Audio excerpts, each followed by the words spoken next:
Welcome back to Greenlight Studios. I'm Luke from Greenlight Studios, and just recently, as an almost fully grown adult, I went to go see Minions and Monsters, the third movie in the Minions franchise, by myself. And was it worth it? Well, that's what we're going to be finding out today. So, the Minions franchise. I was into it when I was a kid, sure. I mean, we all were. But quite frankly, it is slop. It's very much like bouncy colors, flashing images, very much just the lowest common denominator for movies. The Minions characters have just been milked endlessly with movies and merchandise and theme park rides. People say that it's okay because it's a movie for kids, but it's been proven many, many times that there can be movies that can be watched by kids that are still very substantial, very valuable, and great movies for all ages. But most of the Minions movies, they're just not that. But I was intrigued by this Minions movie because this one is actually about filmmaking. I figured, you know what, maybe there's some good references in here. And I was kind of right.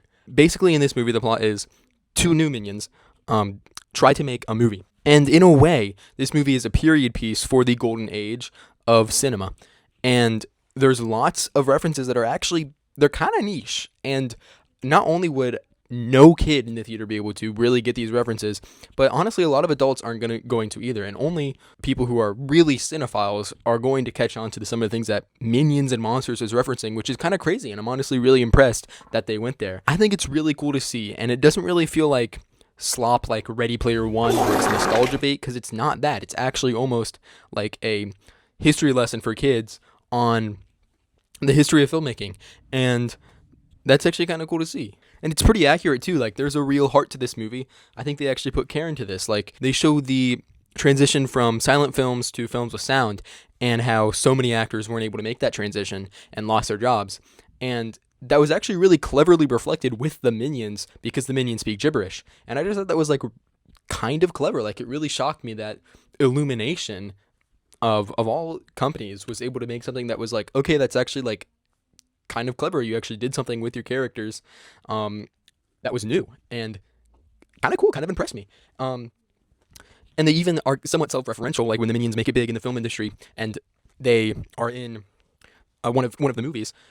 The studio is like, oh well, we need to see more of these guys, and all of a sudden they're everywhere and they're selling merchandise, and it actually kind of references how the Minions themselves were just these wacky side characters and then blew up and just became milked for all they were worth.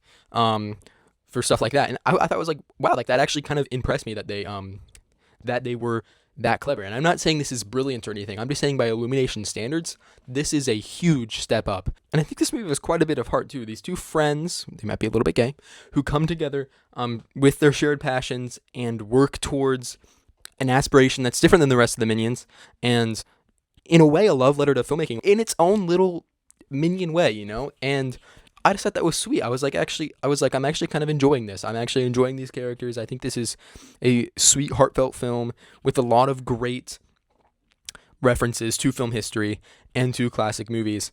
And I was thoroughly impressed with that aspect of the film. With that said, it is still not a great movie.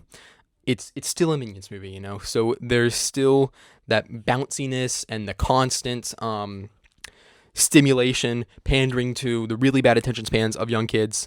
And does it somewhat feel like slop in those moments? I guess a little bit, but there's still some sustenance to it, more than usual. But yeah, no, it still has that element to it of keeping the kids quiet for 90 minutes, keeping them still with flashing lights and quick colors. There's also a subplot in here about a robot named Dort, who's actually voiced by Jesse Eisenberg, which I thought it was cool that he was in here, and actually a lot of the voice actors. It's a good voice cast. Trey Parker's in this, but the whole subplot with Dort, I kind of didn't really like. Like, I definitely lost interest when it went to that subplot, because I was so into the filmmaking part of the movie that when they went to this completely unrelated thing, I appreciated almost the absurdity of it. Like, the Minions become feminists, and there is a certain intrigue to like what is actually going on with this character. Keeps you on your toes in a way, but it was just so far from what the movie had set up in the first half, which is much better than the second half. That it is like same old Minion slop. So that was much less good, but I think this movie still has good things to offer. So I would say, if any of that sounds interesting to you, if you are okay with watching a Minions movie, um, for the sake of some really good film references, I would say maybe give this a shot. You don't even have to go see it in theaters. Wait for it to come out on streaming, because I usually wouldn't say that, but this movie's gonna make enough money. It'll be okay without you seeing it in theaters. Um, but yeah, I would actually go as far to say that this is Illumination's best movie yet, and that is a very low bar, because they made some real slop. It's actually almost all slop. But if the Minions doing Babylon sounds interesting to you, maybe give it a shot. I actually appreciated that this movie kind of reminded me, in a way, of Greenlight Studio. These two friends coming together, making a movie with a low budget but a whole lot of passion. That's basically what you'll see here at Greenlight Studio. So maybe that made me connect to the film a little bit more. I think this lands solidly between that 3-star and 3.5-star movie, but you know what? It's my video, so I can do what I want. I'm hitting it with a 3.25 out of 5 stars. Yeah, solid time. I'm impressed.